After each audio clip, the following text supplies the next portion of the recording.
Today's reading is The Conclusion of Louise's Ghost, a short story in the collection Stranger Things Happen by Kelly Link. And now, the conclusion of Louise's Ghost. Mr. Bostic knows who Anna's father is. He doesn't know about Anna, he tells Louise. His name is George Candle, and he lives in Oregon. He's married and has 2 kids. He has his own company. Something to do with organic produce, I think, or maybe it was construction. I think it would be better for Anna if she were to live with a real parent, Louise says. Easier. Someone who knows something about kids. I'm not cut out for this. Mr. Bostic agrees to contact Anna's father. He may not even admit he knew Louise, he says. He may not be okay with this. Tell him she's a fantastic kid, Louise says. Tell him she looks just like Louise. In the end, George Kendall comes and collects Anna. Louise arranges his airline tickets and his hotel room. She books 2 return tickets out to Portland for Anna and her father and makes sure Anna has a window seat. You'll like Oregon, she tells Anna. It's green. You think you're smarter than me, Anna says. You think you know all about me. When I was a dog, I was 10 times smarter than you. I knew who my friends were because of how they smelled. I know things you don't. But she doesn't say what they are. Louise doesn't ask. George Kendall cries when he meets his daughter. He's almost as hairy as the ghost. Louise can smell his marriage. She wonders what Anna smells. I loved your mother very much, George Kendall says to Anna. She was a very special person. She had a beautiful soul.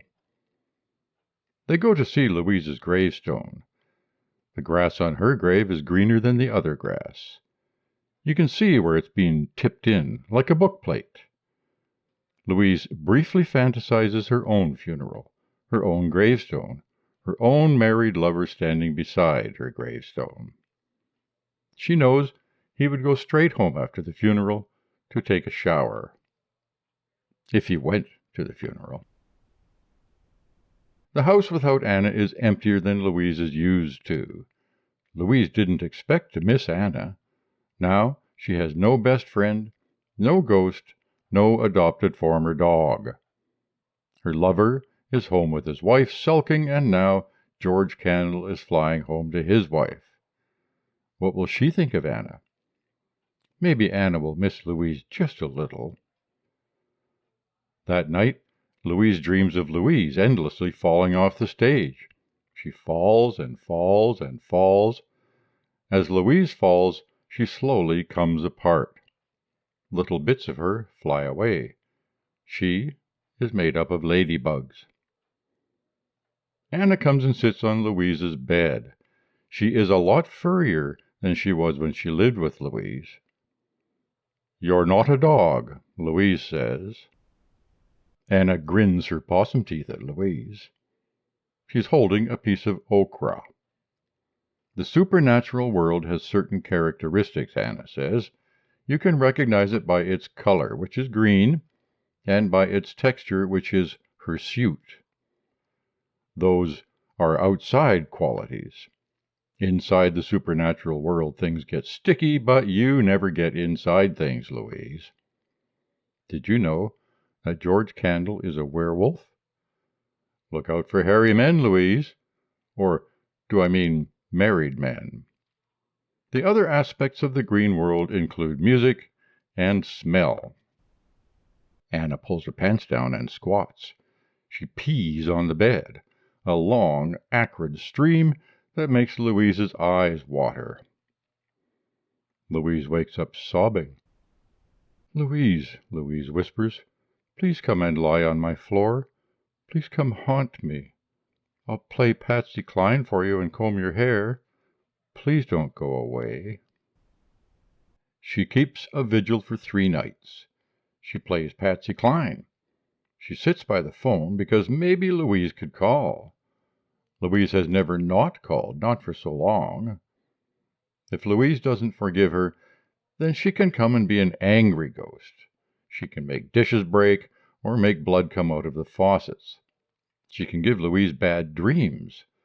Louise will be grateful for broken things and blood and bad dreams. All of Louise's clothes are hung up on their hangers, hung right side out. Louise puts little dishes of flowers out, plates with candles and candy. She calls her mother to ask how to make a ghost appear, but her mother refuses to tell her. The line may be tapped. Louise will have to come down, she says, and she'll explain in person. Louise wears the same dress she wore to the funeral. She sits up in the balcony. There are enormous pictures of Louise up on the stage. Influential people go up on the stage and tell funny stories about Louise. Members of the orchestra speak about Louise, her charm, her beauty, her love of music. Louise looks through her opera glasses at the cellists. There is the young one, number 8, who caused all the trouble. There is the bearded cellist who caught the ghost. She stares through her glasses at his cello. Her ghost runs up and down the neck of the cello, frisky. It coils around the strings, hangs upside down from a peg. She examines number 5's face for a long time. Why you? Louise thinks. If she wanted to sleep with a woman, why did she sleep with you? Did you tell her funny jokes? Did you go shopping together for clothes?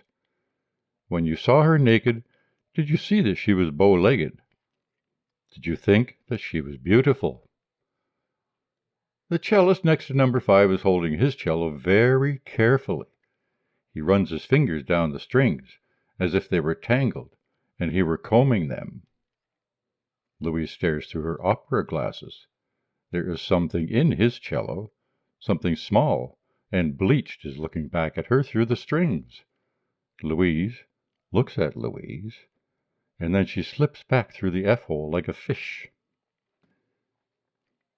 They are in the woods. The fire is low.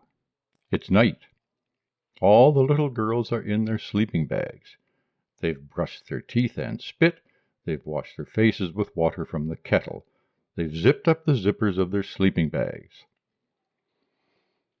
A counselor named Charlie is saying, I am the ghost with one black eye. I am the ghost with one black eye. Charlie holds her flashlight under her chin. Her eyes are 2 black holes in her face. Her mouth yawns open, the light shining through her teeth. Her shadow eats up the trunk of the tree she sits under. During the daytime, Charlie teaches horseback riding. She isn't much older than Louise or Louise.